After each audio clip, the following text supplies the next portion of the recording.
Have you ever wondered how a young girl, born into a world where her voice should have been silent, could rise to become the only woman in Chinese history to rule as emperor? It is a story that begins quietly, with a child named Wu Zhao, later known as Wu Zetian. She was born in the year 624, during the Great Tang Dynasty, in a family of some standing, yet not of the highest nobility. Her father was respected, her household cultured, and from the very beginning, young Wu was unlike other girls of her time.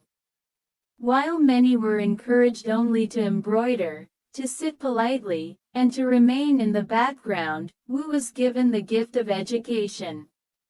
She read, she learned poetry, she studied history. She discovered that words, spoken softly, could carry great power.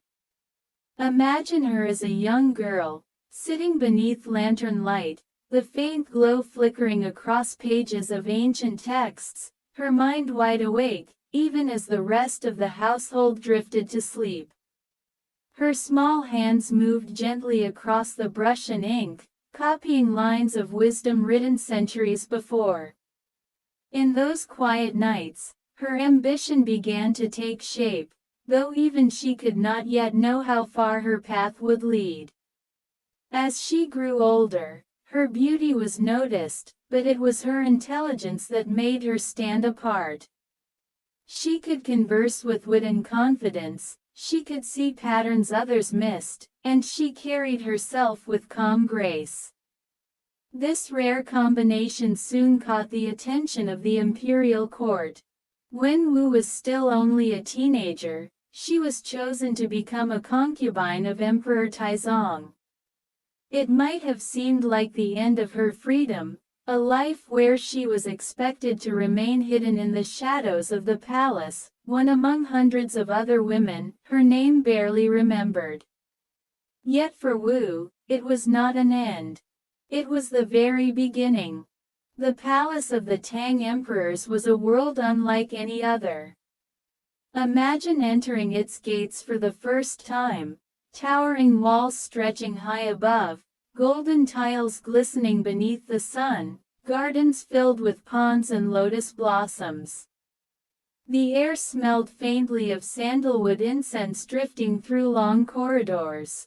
Everywhere there was movement, courtiers in flowing robes, attendants carrying trays of tea, guards standing silent with polished armor. And within this vast place, hundreds of women lived, each hoping to catch the emperor's gaze, each waiting for their chance to rise. Most would remain invisible, many would be forgotten, but Wu Zhao was not like the others.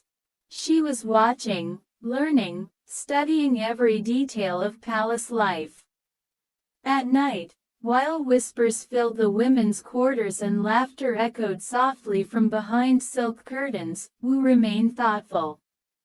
She listened. She memorized the alliances forming around her. She saw how one gesture could win favor, how one mistake could cause ruin.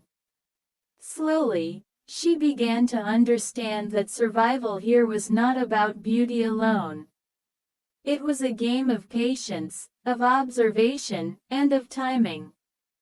And so, in those early years, Wu Zhao waited. She learned. She dreamed of something greater than anyone could imagine for her. But before destiny could lift her higher, she would face her first great test, the death of Emperor Taizong, and the uncertain future that followed.